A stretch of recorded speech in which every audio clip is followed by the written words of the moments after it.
Our days are filled with talking, with noise, with emails, with phone calls, with notifications left, right and centre, and sometimes genuinely all you want to do, all you need to do to cut through all of that crap is to make a little bit of sawdust. Welcome to Crimson Guitars. Let's build a guitar. Well, we had to start here because this is where the guitar ended up last week.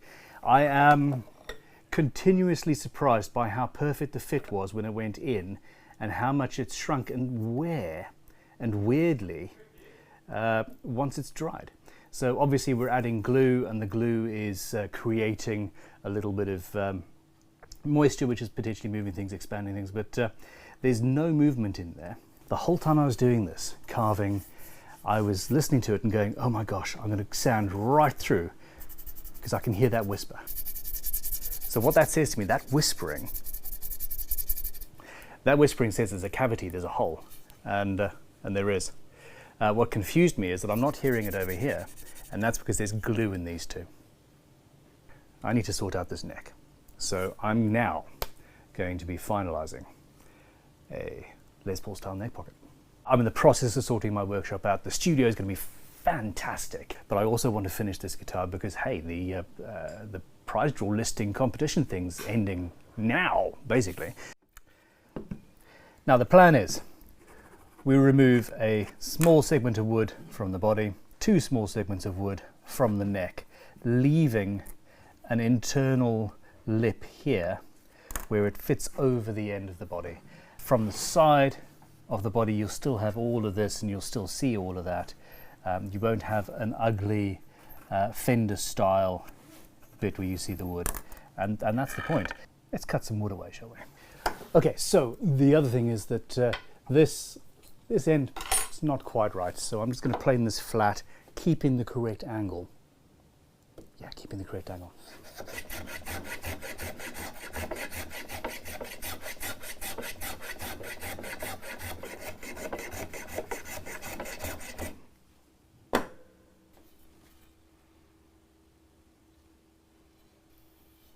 That line is the end of my fretboard, that line is the end of my fretboard, and that angle, that's 2.5 degrees. We worked that out last week. This point of the neck slides all the way down and gets glued onto that. And on normal SGs it goes all the way along, and you've just got this lovely, lovely thing. But this is the playing side, this is where your hand is. And I can cut all of that away and have a little bit of an excess, a nice carve. I also considered the option of just shortening the whole thing by a bit, which could do nicely, but would look a little bit weird, or even change that angle and cut the opposite angle on there so that fit. I think I like the look of that, but I'm not going to do it this time because I'm in a bit of a rush.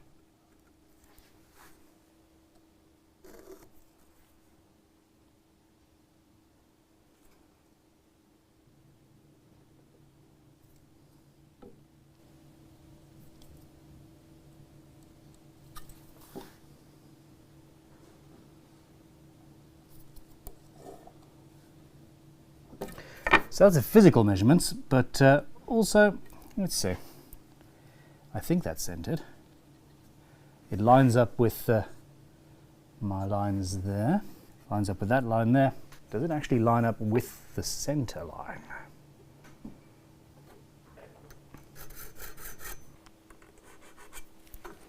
And that's off. Yeah, that's quite significantly off actually. I need to clamp the guitar to the end of the bench, hanging over the bench, lightly clamp the neck in place, put a couple of rulers on either side, and basically figure out where the center is using the Crimson Guitars center finding ruler or the protractor. I'm going to use the protractor in this case, tape that to the body, and it has a 0 in the middle. I'll be able to read where the rulers are. So I've double checked that with multiple angles, and now it is time to mark it out, and I'm going in with a scalpel blade.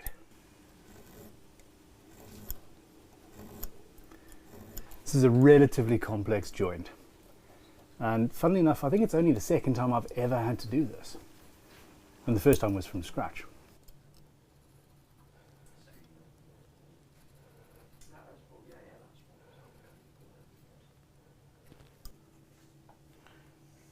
There we go, that's my line. We're going to remove all of that. To a certain extent, I wonder how deep I need to go because I've got the angle here as well. It's all sorted, I've got the angles I need, and well, I hope I've got the angles I need because I've just declamped it, and if I don't, I'm going to be cutting to the wrong thing there. As I just mentioned, I do need to mark out the area underneath the fretboard because we're going to be following this angle from there straight down, and then I'm cutting all of that material away on both sides to a certain length, and it's actually, once it's all marked out, going to be quite easy. Much like many of the tools that I use, these are available at crimsonguitars.com. And a good marking gauge is absolutely essential. So we've got inches and millimeters. Okay, let's set this up. Just there, lock her off.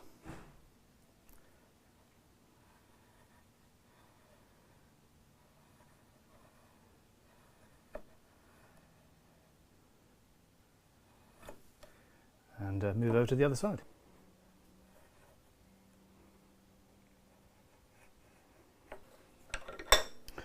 Okay, so we can't do that because that would be wedge shaped. Let's find the center line.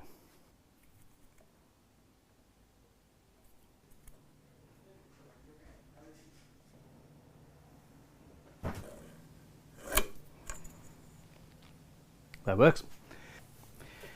Now, the width of my tenon also depends on the fact that I'm going to be losing this bit and I don't want to cut into the tenon. So I'm going to leave myself 4mm there, and I also want it to be relatively chunky. Let's say 30mm. It's all about the preparation. It really is. Once you've got that sorted, removing wood is just removing wood. So it's a question of knowing how to use a chisel and not stab it through your hand. That's sort of a first order skill in my book.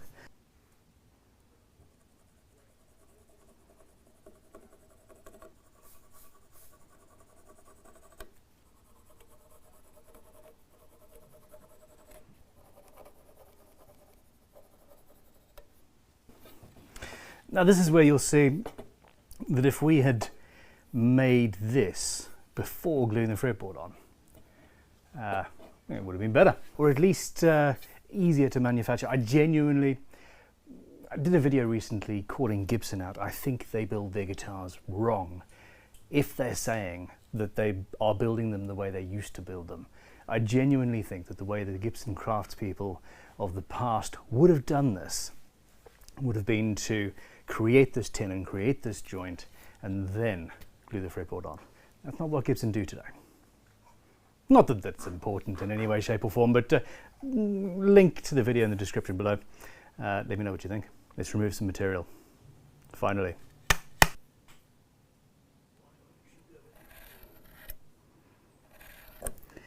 Now there's an easy way, ish, and a hard way. Option number one, we use templates and a router, and essentially I create a T-shaped template, run this on a router table, eat away that much material, leaving a curve in there. You can chisel that out if you want the nice straight edge, and that would be flat and give you everything that you need. The other stage though is that we're also going to be taking off the entire back just a little bit, so that this section here, that's a lip down below the edge. The reason for this type of joint is to hide shoddy work. These were made in a factory after all. Loose joints filled with loads of glue were the order of the day a lot of the time. Maybe not back in the day, but certainly back in the day. You guys were talking about router planes last time, and I quite fancy reducing the level of this middle section using a router plane by running it along these two bits before I cut them away. What it means is that I save my marks here where I'm going to be cutting to. I save all that. I don't need to remark anything out. It is silly because I could just rasp all of that away and be done with it and remark, but I also just want to see what it would be like. So, because you're silly, Ben, you're just taking things the long way around for no reason, for the challenge of it, for the fun, for the insanity of doing things the hard ways, just to see if you can get away with it, I suppose. It might not even work.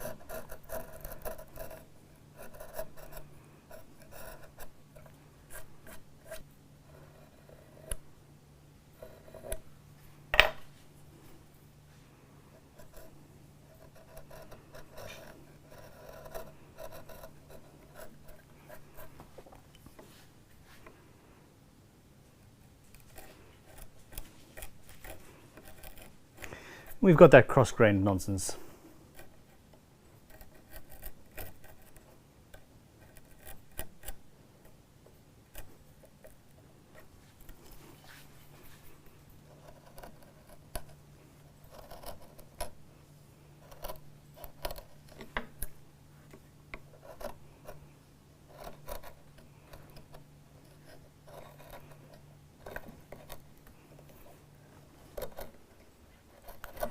I do just enjoy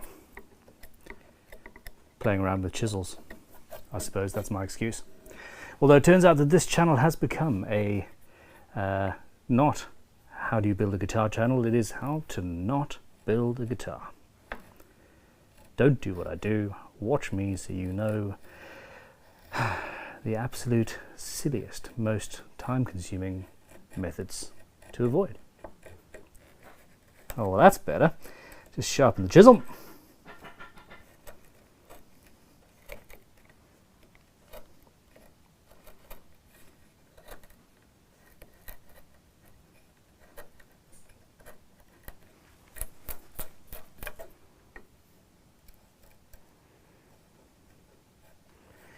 Yeah, this really is the silly way to do this. I regret many choices.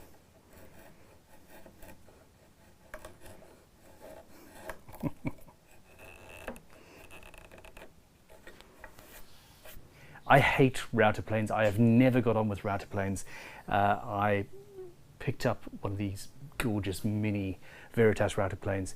This is, in my head, the last attempt at me falling in love with this type of tool. Okay, this is a gorgeous little tool. Now, obviously, it's not going to go in... oh, wow. Okay. I stand corrected, potentially.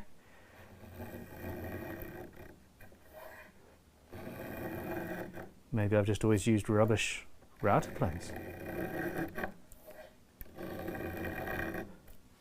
Okay, I was fully expecting to have to go like so, all the way across. But let's see, I'm going to start the cut. I'm starting the cut, and then I'm going to lower the depth a little bit. Let's lock her off. That's a bit better.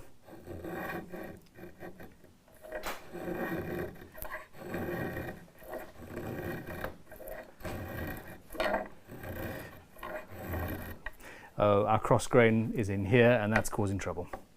This is not ideal. Not ideal at all. Yeah, there we go. That's the problem.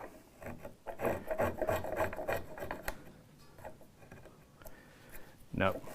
I am going to go in, rasp away a section, and be done with it. As some famous dead dude once said, I'll try anything once except incest and Morris dancing. I've tried that, I'm not doing it again. Let's do the proper route, shall we? Before I go cutting, standard square. Whoop, let's try not to move the thing.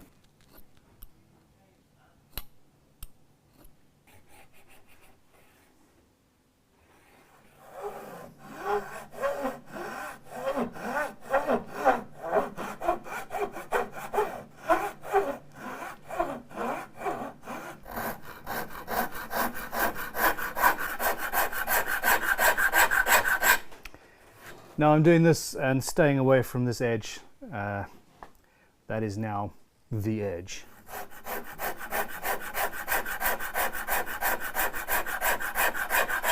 So the bigger chisel allows me to essentially run off what's roughly flat here and pare away.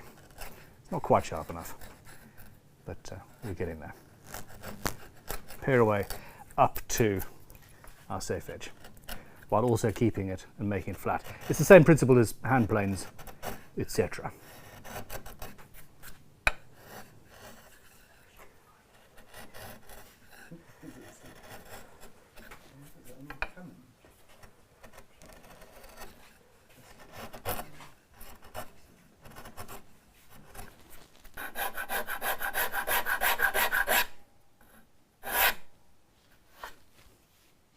Any excuse to use a plane, especially something with a squirrel tail.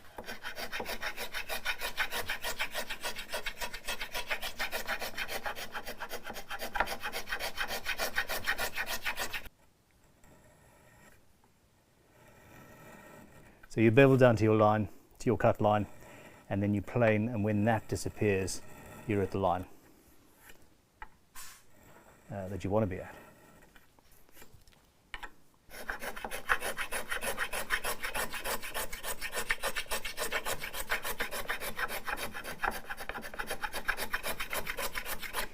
Now remember that I'm going to be cutting off these two outside edges, and I'm not worried about chip out here. If I was, well, what I'd do is I'd cut a nice bevel on the edge and plane to it. Oh wait. Okay, and then on with a fretboard leveling file. Yes, we make very cool files.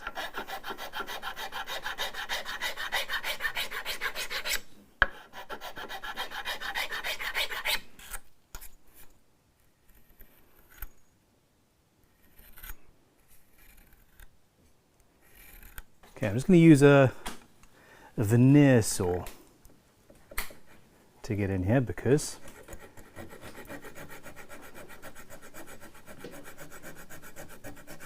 it's got a curved blade and it just feels like the right kind of a tool.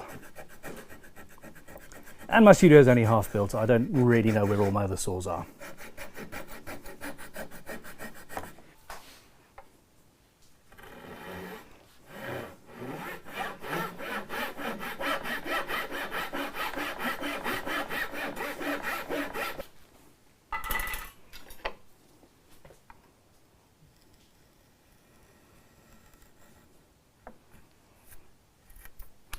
Chop that off.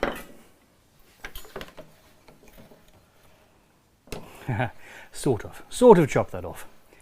Mustn't forget that there is a fretboard attached, people. Fine, let's do this. I do understand why everybody's scared of this. It is an annoyingly complex job. But in reality, it's an annoyingly complex job that's actually really, really, really simple.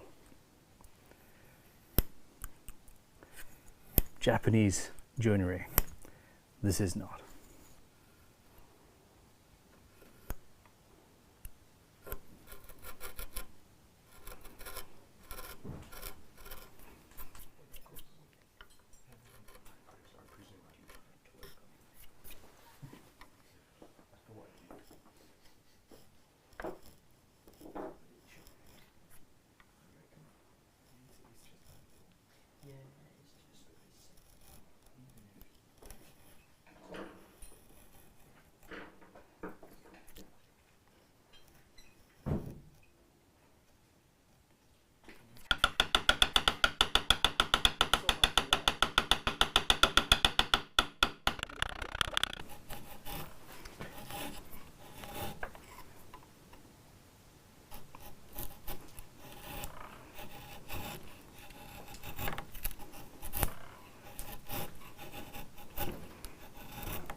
I personally needed to relax.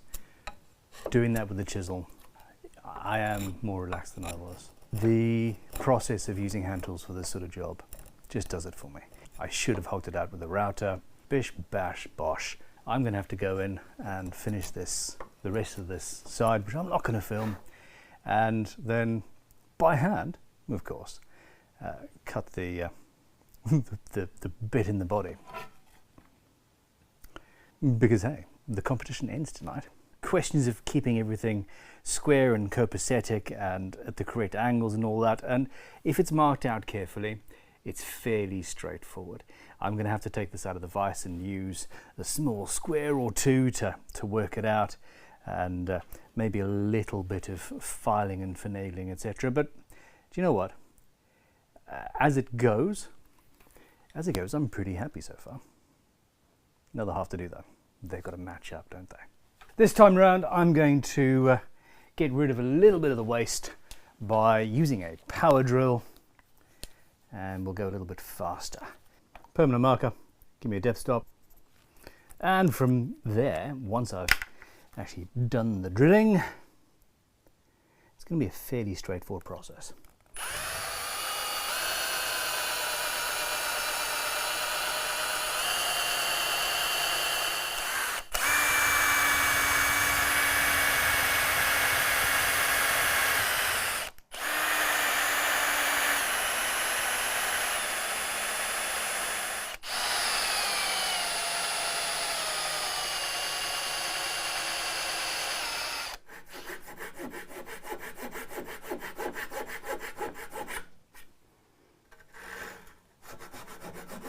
Ooh, that's a great saw.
So carving this away,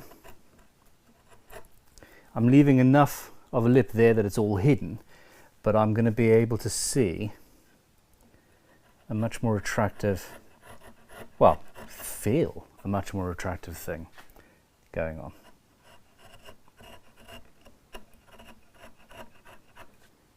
Obviously I'm going to have to carve the body away as well, to a certain extent.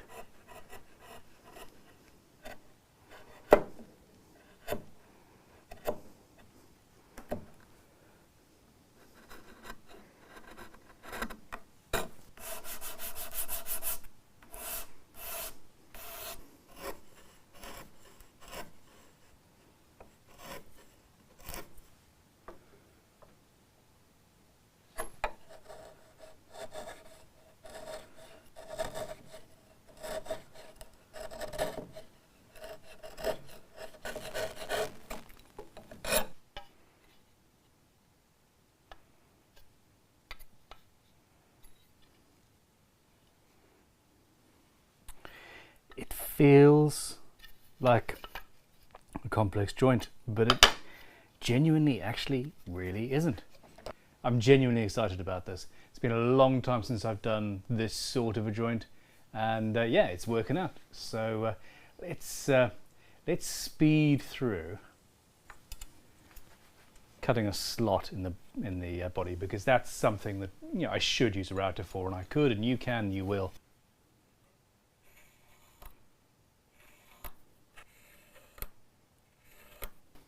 That's not actually going to be recessed that deeply into the pickup cavity, but doesn't really matter.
If I glue this in without drilling for the P90 wires, I'm gonna cry, because it's a thin body and that's where you end up drilling through the whole thing. We don't want to do that. We don't want to do that.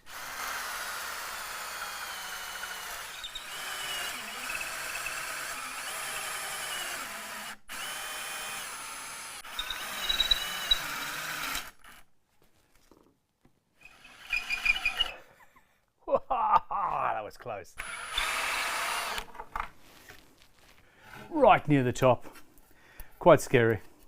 I was fairly confident that it was not going to be a catastrophe, and I was watching the top for signs of it vibrating, etc. But yeah, it was close.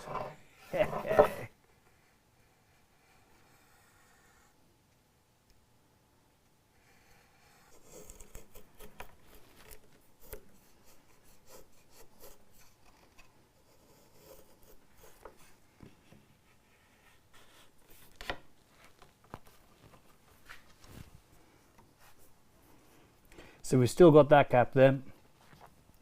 It's almost right.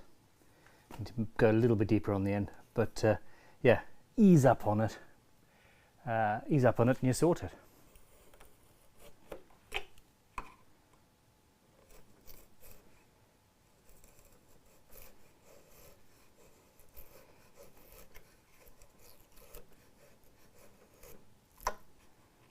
Slightly larger chisel to even off the bottom.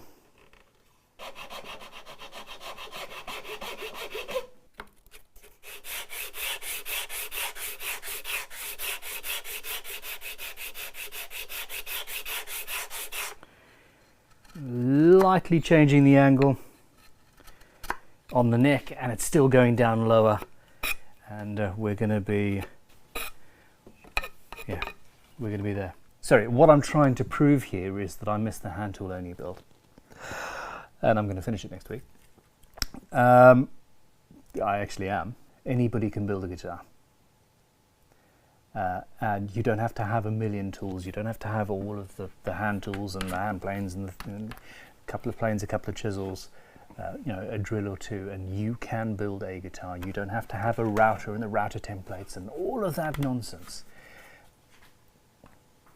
You do need to know how to sharpen a tool. If you've ever considered building a guitar, I'm telling you, build a guitar.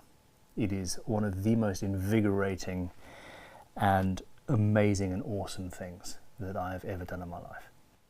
Ta-da! And here we are. So at the next stage, well, several things. I've got a lip to cut off here. I'm going to have to remove a little bit of that excess material and maybe stick something in there to make that deeper, because I cut that out when I should not have. Look at me, you fool Ben Crow. But most importantly, there's a bunch of sanding, and that's going to be done before we glue the neck in. And before we do that, well, I need to get some sleep. Catch you on the flip side. Goodbye.